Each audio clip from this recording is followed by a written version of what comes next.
Video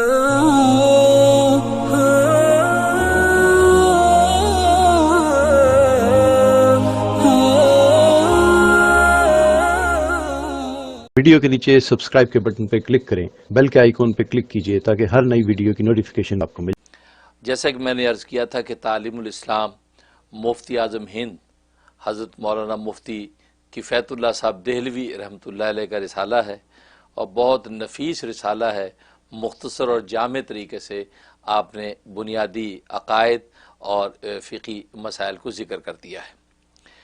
اس کا جو حصہ سوم ہم پڑھ رہے ہیں، تعلیم الاسلام حصہ سوم کا پہلا شعبہ تعلیم الایمان یا اسلامی عقائد۔ بسم اللہ الرحمن الرحیم۔ توحید، یہ توحید پر گفتگو کر رہے ہیں آج، کیونکہ توحید کے حوالے سے جو سوال جواب میں نے عرض کیا تھا کہ جیسے آپ نے اب تک پڑھا ہے کہ حضرت مفتی صاحب کا طریقہ کار یہ ہے کہ سوال جواب کے ان طریقے پر جو ہے وہ تمام تفصیلات کو ذکر کرتے ہیں۔ تو آج کا عنوان ہے توحید۔ سوال: توحید کے کیا معنی ہے؟ جواب: دل سے اللہ کو ایک سمجھنے اور زبان سے اس کا اقرار کرنے کو توحید کہتے ہیں۔ اب اگر کوئی پوچھ لے کہ توحید کسے کہتے ہیں تو آپ یہ کہہ سکتے ہیں دل سے اللہ کو ایک سمجھنے اور زبان سے اس کے اقرار کرنے کو جو توحید کہتے ہیں۔ تصدیق بالقلب اور اقرار باللسان جو ہے وہ گویا کہ توحید کہلاتی ہے۔ سوال: خدا تعالیٰ کے ایک ہونے کا مخلوق کو کس طرح علم ہوا؟ ہم کہتے ہیں اللہ ایک ہے، مخلوق کو کیسے پتہ چلا کہ اللہ ایک ہے؟ جواب: اول تو انسانی عقل بشرطے کہ عقل صحیح ہو خدا تعالیٰ کے موجود ہونے اس کے ایک ہونے کا یقین رکھتی ہے، اور اسی وجہ سے دنیا میں جتنے بڑے بڑے عقل مند حکیم اور فلسفی ہوئے ہیں وہ سب خدا تعالیٰ کی توحید کے قائل ہیں۔ اول تو عقل جو ہے یہ عقل انسانی بشرطے کہ عقل سلیم ہو، تو وہ اس بات کو مانتی ہے کہ ایک ہونے کا یقین رکھے، یعنی بڑا ایک ہی ہو، کیونکہ دنیا میں بھی اگر ہم دیکھیں تو جتنے اجتماعی کام بھی ہوتے ہیں وہ کسی ایک ہی رائے کے پر ہی ہوتے ہیں۔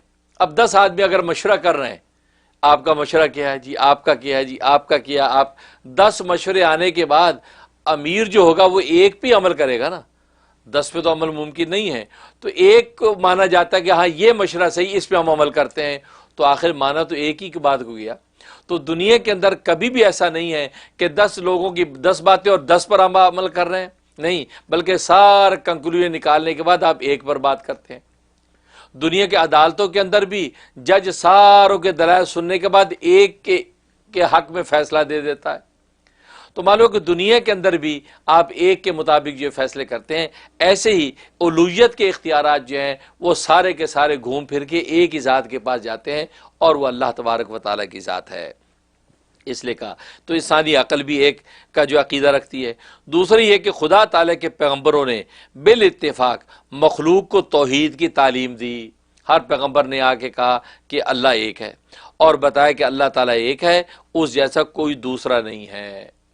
تو گویا کہ چونکہ توحید کو جو ہر نبی نے آ کے یا قوم عبد اللہ ما لکم من الہ غیرہ، اے میری قوم تم جو اس اللہ کی عبادت کرو کہ جس کے سوا تمہارا کوئی معبود نہیں ہے۔ ہر پیغمبر نے یہ تعلیم دی، اس لیے جو مخلوق نے سمجھ لیا کہ اللہ ایک ہی ہے۔ سوال: کیا قرآن مجید میں توحید کی تعلیم دی گئی ہے؟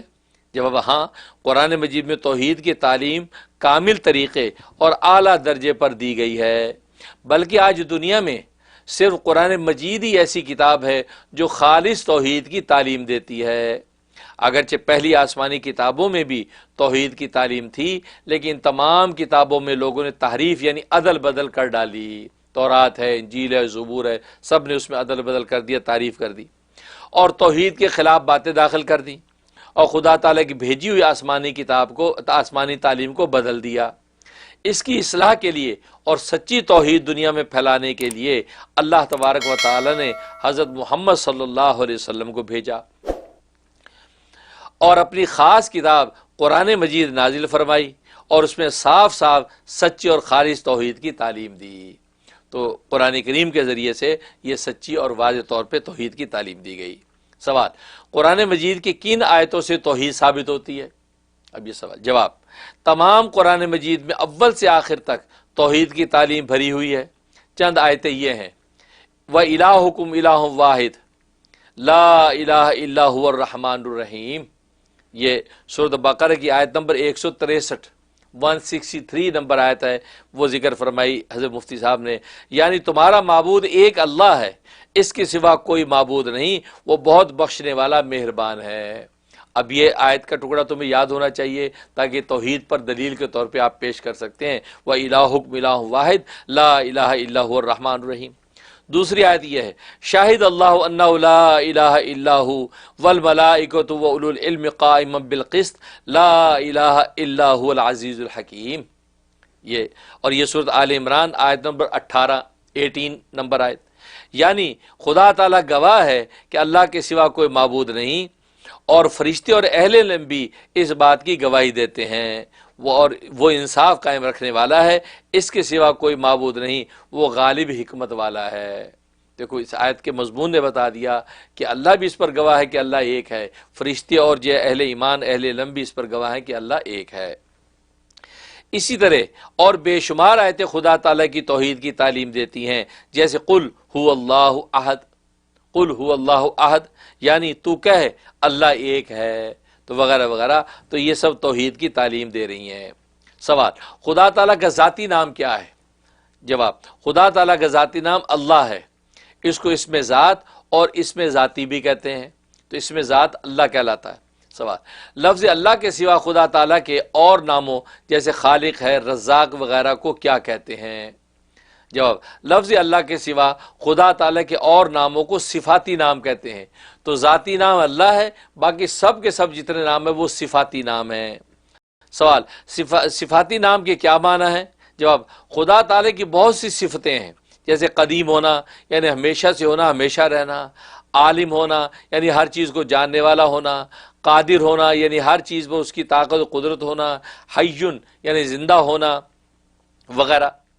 تو جو نام ان کی صفتوں میں سے کسی صفت کو ظاہر کرے اس کو صفاتی نام کہتے ہیں۔ اب قادر کہیں گے تو اللہ کی قدرت کو ظاہر کرتا ہے، تو یہ اللہ کا صفاتی نام ہے۔ عالم کہیں گے تو عالم اللہ کے علم کو ظاہر کرتا ہے، تو گویا کہ یہ صفاتی نام ہے۔ اس کی مثال ایسی سمجھو، حضرت مفتی صاحب یہ مثال دے رہے ہیں، اس کی مثال ایسی سمجھو جیسے ایک شخص کا نام جمیل ہے، جو صرف اس کی ذات کے لحاظ سے پہچان کے لیے رکھا گیا جمیل، اس میں کسی صفت کا لحاظ نہیں، لیکن اس نے علم بھی سیکھا ہے، لکھنا بھی سیکھا ہے، قرآن مجید بھی حفظ کیا ہے، اور ان صفتوں کے لحاظ سے اسے عالم، منشی، حافظ بھی کہتے ہیں کہ عالم بھی ہے، حافظ بھی ہے، منشی بھی ہے۔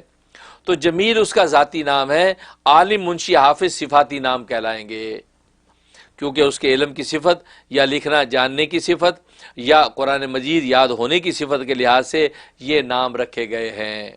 اسی طرح اللہ تو خدا تعالیٰ کا ذاتی نام یا اسم ذات ہے، اور خالق، قادر، عالم، مالک وغیرہ جو ہے یہ اس کے صفاتی نام ہے۔ سوال، خدا تعالیٰ کا ذاتی نام ایک لفظ اللہ ہے، اس کے صفاتی نام کتنے ہیں؟ جواب، قرآن مجید میں اللہ تعالیٰ نے فرمایا وَلِلَّهِ الْأَسْمَاءُ الْحُسْنَى فَادْعُوهُ بِهَا، سورۃ اعراف آیت نمبر 180، یعنی خدا تعالیٰ کے بہت سے اچھے نام ہیں، بہت سے اچھے نام ہیں، تو ان ناموں میں سے اسے پکارا کرو۔ بہت سے اچھے نام ہیں، وَلِلَّهِ الْأَسْمَاءُ الْحُسْنَى، بڑے خوبصورت نام ہے اللہ کے، فَادْعُوهُ بِهَا، تو ان میں سے کسی بھی نام سے تم اس کو پکارا کرو، یا رازق رزق دے دے، یا قادر یہ قدرت دے دے، یا علیم مجھے علم دے دے، تو کہ اس کے صفاتی نام پکار کے آپ اس سے دعا مانگ رہے ہیں، تو کہتے کسی نام سے پکار سکتے ہیں۔ حدیث شریف میں ہے اِنَّ لِلَّهِ تَعَالَى 99 اسمن میتن الا واحدہ، تو گویا کہ بخاری شریف کی حدیث ہے کہ بے شک اللہ تبارک و تعالیٰ کے 99 یعنی ایک کم 100 نام ہیں، تو نبی نے فرمایا ایک کم 100 نام اللہ کے ہیں، تو 99 نام جو ہے یہ اللہ تبارک و تعالیٰ کے، یہ سب صفاتی نام ہے، ذاتی نام ایک یعنی اللہ۔ اس کے بعد عنوان ہے فرشتے یعنی ملائکہ، ملائکہ پر ایمان لایا جاتا ہے، اس کی ڈیٹیل بتا رہے ہیں۔ سوال، مقرب فرشتوں کے سوا اور سب فرشتوں کا مرتبہ آپس میں برابر ہے یا کم زیادہ مرتبہ رکھتے ہیں؟ مقرب تو 4 فرشتے ہیں، ان کے بعد باقی فرشتے سب مرتبے میں برابر یا کم زیادہ؟ جواب، 4 مقرب فرشتے جن کے نام تم تعلیم الاسلام کے دوسرے حصے میں پڑھ چکے ہو، سب فرشتوں سے افضل ہیں۔ ان کے سوا اور فرشتے بھی آپس میں کم زیادہ مرتبہ رکھتے ہیں، کوئی زیادہ مقرب ہے کوئی کم۔ سوال، فرشتے کیا کام کرتے ہیں؟ جواب: تمام آسمان و زمین میں بے شمار فرشتے مختلف کاموں پر مقرر ہیں۔ یوں سمجھو کہ آسمان و زمین کے سارے انتظامات خدا تعالیٰ نے فرشتوں کے ذمے کر رکھے ہیں، اور فرشتے تمام انتظام خدا تعالیٰ کے حکم کے موافق پورے کرتے رہتے ہیں۔ تو گویا کہ فرشتے اللہ تبارک و تعالیٰ دنیا میں رکھے، جیسے ایک بادشاہ وقت ہوتا ہے، اس بادشاہ کے آگے جو کارندے ہوتے ہیں اور مختلف کام ان کے ذمہ لگائے جاتے ہیں، یہاں بھی اللہ تبارک و تعالیٰ ایک بادشاہوں کا بادشاہ، اسے اسی بادشاہی کے انداز میں اپنی پوری سلطنت چلا رکھی ہے، اور ملائکہ مقرر کر رکھے ہیں، اور ملائکہ مختلف کام کرتے ہیں۔ سوال: فرشتوں کے کچھ کام بتاؤ۔ جواب: حضرت جبرائیل علیہ السلام خدا تعالیٰ کے پیغام، احکام اور کتابیں پیغمبروں کے پاس لاتے ہیں، تو گویا کہ وہی لانے کا جو کام ہے وہ حضرت جبرائیل علیہ السلام کرتے ہیں۔ بعض مرتبہ انبیاء علیہ السلام کی مدد کرنے، خدا اور رسول کے دشمنوں سے لڑنے کے لیے بھی بھیجے جاتے ہیں، کبھی نصرت اور تائید کے لیے بھیجتے ہیں، کبھی جو دشمنان اسلام سامنے آئے اور ان کے ساتھ جنگ و جدال کے اندر بھی وہ نصرت و مدد کرتے ہیں۔ بعض مرتبہ خدا تعالیٰ نے نافرمان بندوں پر عذاب بھی ان کے ذریعے سے بھیجا ہے، نافرمان قوموں کو ہلاک کرنا ہے، تباہ کرنا ہے، تو حضرت جبرائیل کو بھیجا، انہوں نے ان قوموں کو تباہ و تہس نہس کر دیا۔ حضرت میکائیل علیہ السلام مخلوق کو روزی پہنچانے اور بارش وغیرہ کے انتظام پر مقرر ہیں، اور بے شمار فرشتے ان کی ماتحتی میں کام کرتے ہیں۔ تو حضرت جو ہے میکائیل بارش کا انتظام، فصلیں اگانا، بیج ڈالنا، یہ ساری چیزیں، یہ سارے انتظامات وہ کرتے ہیں، لیکن آگے اللہ نے مزید ان کے ماتحت فرشتے کر رکھے ہیں کہ مختلف فرشتوں سے وہ کام لیتے ہیں۔ اور وہ کیا کام ہے؟ فرمایا بعض بادلوں کے انتظام پر مقرر ہے، وہ بادلوں کو لے کے چلتے ہیں اور جہاں برسانا برساتے ہیں۔ بعض ہواؤں کے انتظام پر مامور ہیں، ہواؤں کو لے کے چلتے ہیں ادھر سے ادھر، مشرق سے مغرب، مغرب سے شمال سے جنوب۔ اور بعض دریاؤں، تالابوں، نہروں پر مقرر ہیں، اور ان کے رخ بدلتے ہیں، ان کو لے کے چلتے ہیں، اور ان تمام چیزوں کا انتظام خدا تعالیٰ کے حکم کے موافق کرتے ہیں۔ تو حکم اللہ تبارک و تعالیٰ کے چلتا ہے، پھر حضرت میکائیل اس حکم کو لے کے آگے جو ماتحت فرشتوں کے ذریعے سے سارے کام لیتے ہیں۔ حضرت اسرافیل علیہ السلام قیامت کو سور پھونکیں گے، وہ سور جو ہے منہ میں لیا ہوا ہے، اور اس کو پھونکیں گے، جس سے یہ ساری کی ساری کائنات جو ہے وہ تہس نہس ہو جائے گی، سب مر جائیں گے۔ پھر دوسرا سور پھونکیں گے، سب زندہ ہو جائیں گے، اور میدان حشر میں اللہ کے سامنے پیش ہو کر حساب کتاب شروع ہو جائے گا۔ تو وہ جو ہے منہ میں سور لے کے جو پھونکنے کے لیے کھڑے ہیں۔ حضرت اسرائیل علیہ السلام مخلوق کی جان نکالنے پر مقرر ہیں، اور ان کی ماتحتی میں بھی بے شمار فرشتے کام کرتے ہیں۔ ظاہر ہے کہ یہ قبض روح کا کام جو ہے حضرت جو ہے اسرائیل ملک الموت کرتے ہیں۔ نیک بندوں کی جان نکالنے والے فرشتے علیحدہ ہیں، بدکار آدمیوں کی جان نکالنے والے فرشتے علیحدہ ہیں۔ ان کے علاوہ فرشتوں کے بعض کام یہ ہیں، گویا کہ نیکوں کی روح نکالنے والے اور فرشتے، بروں کی روح نکالنے والے دوسرے فرشتے، اور اس کے علاوہ بھی فرشتے ہیں جو کام کرتے ہیں۔ نمبر 1، ہر انسان کے ساتھ 2 فرشتے رہتے ہیں، ایک فرشتہ اس کے نیک کام لکھتا ہے اور دوسرا برے کام لکھتا ہے۔ ان فرشتوں کو کرامن کاتبین کہتے ہیں، ان کو کرامن کاتبین کہتے ہیں، یعنی سیدھے کندھے پہ نیکیاں لکھنے والا اور الٹے کندھے پہ برائیاں لکھنے والا فرشتہ ہوتا ہے، یہ کرامن کاتبین ہے۔ نمبر 2، کچھ فرشتے آفتوں اور بلاؤں سے انسان کی حفاظت کرنے پر مقرر ہیں، بچوں، بوڑھوں، کمزوروں کی، اور جن لوگوں کے بارے میں خدا تعالیٰ کا حکم ہوتا ہے ان کی حفاظت کرتے ہیں۔ تو کچھ فرشتے ان کمزوروں کی بلاؤں سے حفاظت کرنے پر مقرر ہیں، وہ یہ کام کرتے ہیں۔ نمبر 3، کچھ فرشتے انسان کے مر جانے کے بعد قبر میں اس سے سوال کرنے پر مقرر ہیں۔ ہر انسان کی قبر میں 2 فرشتے آتے ہیں، ان کو منکر اور نکیر کہتے ہیں۔ تو منکر اور نکیر یہ 2 فرشتے ہیں، یہ سوال جواب جو ہے وہ قبر میں کرتے ہیں۔ نمبر 4، کچھ فرشتے اس کام پر مقرر ہیں کہ دنیا میں پھرتے رہیں، جہاں اللہ تبارک و تعالیٰ کا ذکر ہوتا ہو، واعظ ہوتا ہو، قرآن مجید پڑھا جاتا ہو اور دروشی پڑھا جاتا ہو، دین کے علم کی تعلیم ہوتی ہو، ایسی مجلسوں میں حاضر ہوں، اور جتنے لوگ اس مجلس میں اس نیک کام میں شریک ہوں ان کی شرکت کی خدا تعالیٰ کے سامنے گواہی دیں۔ سبحان اللہ۔ تو گویا کہ ان نیک محفلوں میں یہ ملائکہ بھی موجود ہوتے ہیں، اور وہ سب کے نام نوٹ کرتے حاضری لیتے ہیں، اور وہ اللہ کو گواہی دیتے ہیں کہ یہ جو ہے اس نیک محفل کے اندر موجود تھا۔ دنیا میں جو فرشتے کام کرتے ہیں ان کی صبح شام تبدیلی بھی ہوتی ہے۔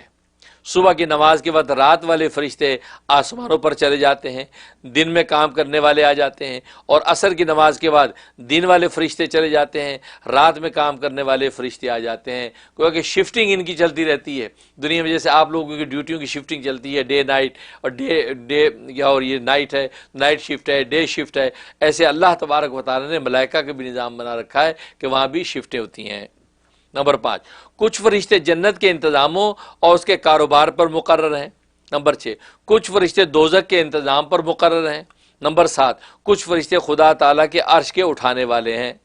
نمبر 8، کچھ فرشتے خدا تعالیٰ کی عبادت، تسبیح و تقدیس میں مشغول رہتے ہیں۔ تو دیکھو یہ 8 قسم کے فرشتے جو تفصیل سے ذکر کر دیے، وہ جو دیگر کام کرتے ہیں، اور موٹے موٹے جو کام تھے وہ پہلے جو مقرر فرشتوں کے حوالے سے ذکر کر دیے۔ یہ سب چیزیں آپ کو یاد ہونی چاہیے، پتہ ہونا چاہیے۔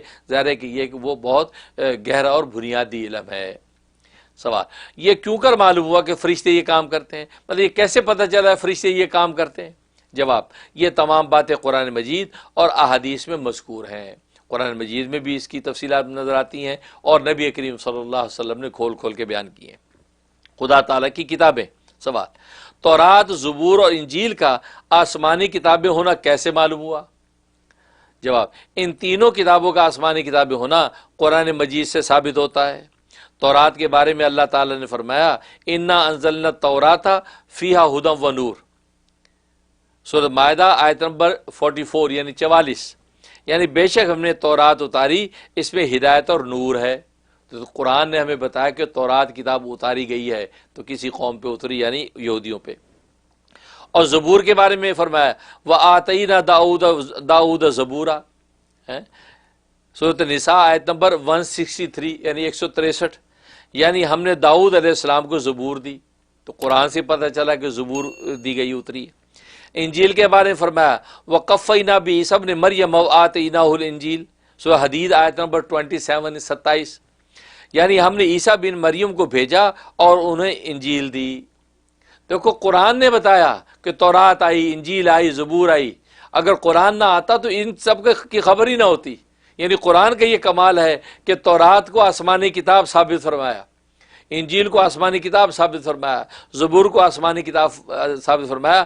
آج آپ تورات انجیل کو لے کے قرآن کا انکار کریں تو اس سے بڑا احمق کون ہوگا؟ جس قرآن نے تمہارے وجود اور تمہاری بقا کا ذریعہ بنا ہے، آج اس قرآن کی آپ تکذیب کرتے ہیں۔ قرآن نہ خبر دیتا تو کسی کو پتہ نہ ہوتا کہ دنیا میں انجیل بھی آئی تھی کہ نہیں۔ تو کہنے کا مقصد ہے کہ یہ قرآن کریم کا کمال ہے۔ پس مسلمانوں کو قرآن مجید کے ذریعے سے ان تینوں کتابوں کا آسمانی کتابیں ہونا معلوم ہوا، تو یہ پتہ چلا کہ آسمانی کتابیں۔ سوال، اگر کوئی شخص تورات، زبور، انجیل کو خدا تعالیٰ کی کتابیں نہ مانے تو وہ کیسا ہے؟ اب یہ عام سوال ہے، کیا جا سکتا ہے، آپ کو پتہ ہونا چاہیے۔ جواب، ایسا شخص کافر ہے، کیونکہ ان کتابوں کا خدا کی کتابیں ہونا قرآن مجید سے ثابت ہوا ہے۔ دیکھو قرآن مجید اور اسلام کی دیانت کا عالم دیکھو کہ جو تورات کا انکار کر دے کہ آسمانی کتاب نہیں تو وہ کافر ہو جاتا ہے۔ آپ یہ سمجھے کہ ہم شاید قرآن کے بارے میں سینسیٹیو ہیں کہ قرآن کا انکار کرے تو کافر ہوگا، نہیں، تورات زبور کا بھی انکار کرو گے تو کافر ہو جائے گا۔ اس سے پتہ چلتا ہے کہ قرآن کریم اور اسلام جو کتنا جو منصفانہ دین ہے کہ عدل و انصاف کے ساتھ ہر ایک کو اس کا مقام دیتا ہے۔ تو جو شخص ان کو خدا کی کتابیں نہیں مانتا وہ قرآن مجید کی بتائی ہوئی بات کو نہیں مانتا، اور جو قرآن مجید کی بتائی ہوئی بات کو نہ مانے وہ کافر ہے۔ سوال، تو کیا یہ تورات، زبور، انجیل جو عیسائیوں کے پاس موجود ہے وہی اصلی آسمانی تورات، زبور اور انجیل ہیں جو نازل ہوئی تھی؟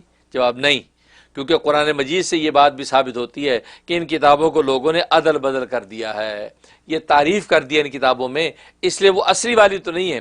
موجودہ تورات، زبور، انجیل وہ اصلی آسمانی کتابیں نہیں ہیں، بلکہ ان میں تعریف یعنی عدل بدل ہوئی ہے۔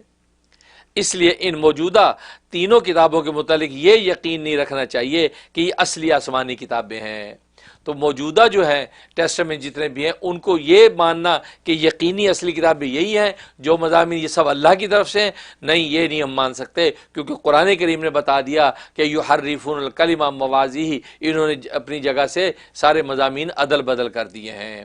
لہٰذا یہ تو مانیں گے کہ اصلی جو کتاب آسمانی ہے تو اللہ کی بھیجی کتاب ہے، اب عدل بدل انہوں نے کر لیا ہے تو عدل بدل کو ہم اللہ کی طرف سے نہیں مانیں گے۔ سوال، یہ کیسے معلوم ہوا کہ بعض پیغمبروں پر صحیفے اترے تھے؟ جواب، قرآن مجید سے ثابت ہے کہ بعض پیغمبروں پر صحیفے نازل ہوئے تھے، جیسے حضرت ابراہیم علیہ السلام کے صحیفوں کے ذکر سورۃ سبح اسم ربک الاعلی میں موجود ہے۔ وہ صحف ابراہیم و موسیٰ کہ ابراہیم و موسیٰ کے صحیفے، صحف کا لفظ موجود ہے۔ سوال، قرآن مجید خدا تعالیٰ کی کتاب ہے یا اس کا کلام ہے؟ جواب، قرآن مجید خدا تعالیٰ کی کتاب بھی ہے اور خدا تعالیٰ کا کلام بھی ہے۔ قرآن مجید میں اس کتاب کو کتاب اللہ بھی فرمایا اور کلام اللہ بھی فرمایا، تو اس کو کتاب اللہ بھی کہہ سکتے ہیں اور کلام اللہ بھی کہہ سکتے ہیں۔ کتاب اللہ اس لیے کہتے ہیں کہ پوری ایک مربوط کتاب مضامین جمع ہے، اور کلام اللہ اس لیے کہتے ہیں کہ اللہ نے خود اس کا تلفظ اور کلام فرمایا ہے، اس وجہ سے کلام اللہ ہے، اور یہ دونوں اوصاف جو ہے خود قرآن میں موجود ہیں۔ سوال، تورات، زبور، انجیل اور قرآن مجید میں سے افضل کون سی کتاب ہے؟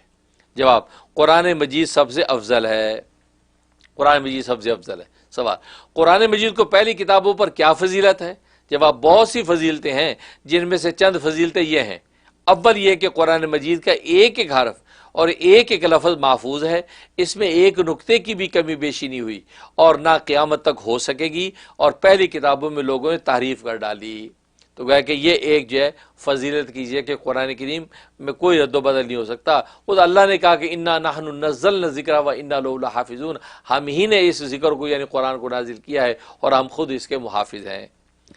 دوسری یہ کہ قرآن مجید کی نظم یعنی عبارت معجز ہے، یعنی ایسے اونچے درجے کی عبارت ہے کہ قرآن مجید کی چھوٹی سے چھوٹی صورت کی مثل مشابہ اس جیسا کوئی بھی شخص نہیں بنا سکتا، یہ دوسرا کمال ہے۔